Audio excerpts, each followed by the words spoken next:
Hello, and welcome to the Casual Try Hard podcast. I'm Bryan. And I'm James. And today we're going to talk about the Knight's Charge Brawl Precon deck. Yep, we're going to do some quick ins and outs, kind of what the deck's trying to do and the direction we took it.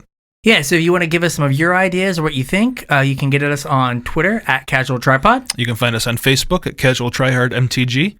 You can email us at show@casualtryhardmtg.com. And you should check out our YouTube page, Casual Try Hard MTG. So with that, let's get into it. Yep.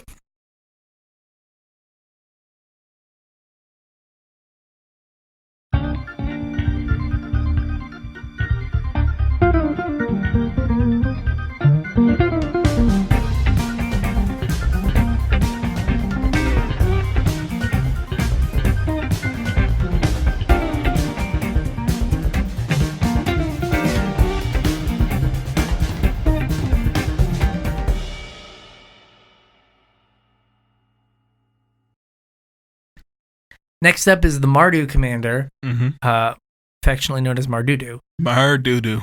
Is Sir Gwen, hero of Ashvale. Ashvale, yep. So this is the most expensive in terms of CMC commander out of the bunch. Yep. Which is a problem. For an aggro deck, yeah, that's kind of a problem. Especially since this deck definitely wants to be the beatdown deck. If you watch any of our other videos, we were able to tell you all the stuff on the commander from memory. I can get through most of this one, I think. Okay, let's go here. It's 3 in Mardu, so black, red, white. Okay. It's a 5/5. Okay. It has a keyword. I think it's Vigilance. It probably is. It is Vigilance, yeah. Okay. Whenever a knight you control attacks, you lose a life draw card. I thought it had to have an equipment on it. I thought it was like an equipped knight, yeah. Whenever an equipped knight attacks, lose a life draw card. And equip costs 3 less. Or is it 0? Oh yeah, no, this one's free. Equip to knights is free. Yes. Yep. So we got there. Yeah, Sir Gwen is the aggro deck out of the 3. Yep. And it has its big thing is much like a Layla, where it has to draw the right side of its deck. Right. This also has to draw the right side of its deck. If it draws a bunch of creatures and no enchantments, equipment. Equipment. Yeah. Gwen doesn't do a whole lot. Doesn't do hardly anything. If you draw a bunch of equipments and no creatures, you're probably dead before you get to play your Gwen and throw all your sweet equipment on it. Yeah, probably. So it is kind of like fighting for what it wants to do. You can just have hands that end up being non-functional. You can also just kill people out of nowhere too. I mean, if your hand is a bunch of little guys and the Colossus Hammer, you're just well, time for you, buddy. Go to town. And you just smash. Yeah.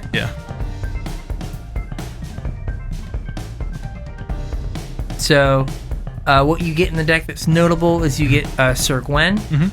You get Knight of the Ebon Legion, which just spiked. It's like a $9 card or whatever. Yep. You get again another Arcane Signet. Yep. You get a Knight's Charge, which is it brings back knights from your graveyard to the battlefield. It's 1 white black. Okay. It drains for 1 when you attack.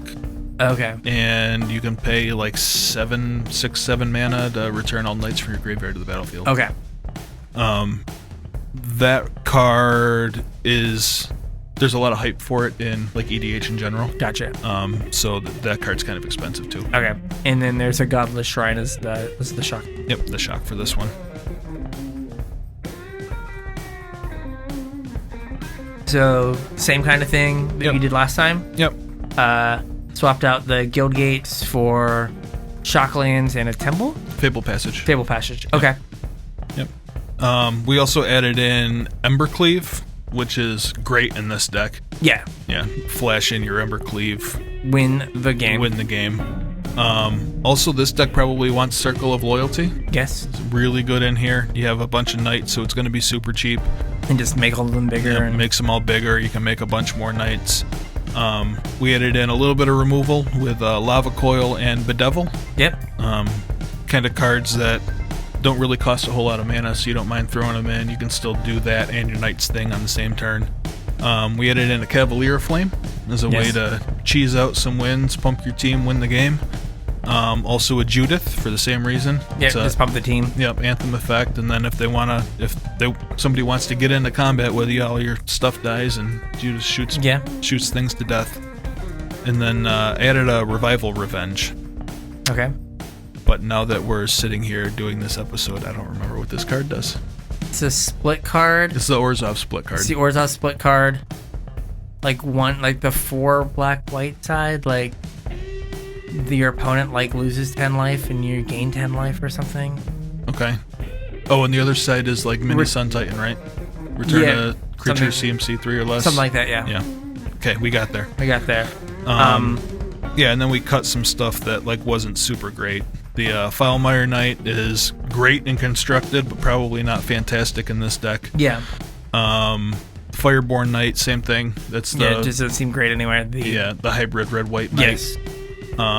You're not really going to have a bunch of mana to dump into the thing, and Embercleave gives one of your other guys double strike anyway. Yeah. Obnyx's Cruelty isn't a great removal spell. Kind of replace that with Lava Coil. Does a lot more for cheaper. Added in... I lost my... So we took out Bond of Discipline. Yeah. That's the tap the team. Give your creatures lifelink. Yeah, for 5 mana. That's not where you want to be. Crystal Slipper, which is the one that gives haste. And +1/+1. The only thing I will say is being able to give your Gwen haste when she comes out is the only time that card was good. Yeah. Shining Armor, though, I guess memeable because you have a knight in Shining Armor. It's definitely on theme. Ooh. Not a very good card though. Yeah, gives my knight +0/+2. And vigilance, right? Yeah. Woohoo. Doesn't do enough. No. Got the axe. And then Integrity Intervention. Yeah. Which is kind of an overcosted pump spell and removal spell. Yeah, it's not really where you want to be. Yeah. So, this one, I think, has the most room to be improved because it just didn't feel great. Yeah, I almost feel like this one is going to get pieces in subsequent sets because it felt the least fleshed out. Yeah, Commander and Brawl both don't strike me as super aggressive formats. Yeah. I don't know if that's because everyone just is made an armistice and we're not going to do anything until turn 6. Yeah. Or what, but it just doesn't seem like it's not a format you want to go 1 drop, 2 drop, 3 drop. It just doesn't seem like that's what you want to do. Mm-hmm. And if it's 1 drop, 2 drop equipment, spend your 3rd turn equipping said equipment. Yeah. That just seems like it feels awful. Yeah. And they're just kill it. And you just lost your turn. Yeah, you got time walked. Okay, your turn. Yep. Right. So, yeah, it just doesn't feel like it meshes well with the rest of the format. Yeah. Like I said, though, I wouldn't be surprised if a subsequent set in Standard kind of finished this deck There was an extra knight randomly that was really good. Or some good equipment equipment, yeah. I mean, Elspeth needs a spear or something, doesn't she? She does, yeah. So there we go. Yep, and we also got, we're going back to Adventureland Zendikar, so I'm sure we'll have some cool things to find. Yeah, some sweet battle axes and such. There we go. So in a year, could be sweet. Could be, for a couple months. Could be sweet for a couple months. We have done quite enough here. Yes. So with that, we're going to pop out of this episode, and you can catch us when we talk about other Brawl Precon decks. Such as Savage Hunter, Fairy Schemes, or Wild Bounty. Peace. That'll do.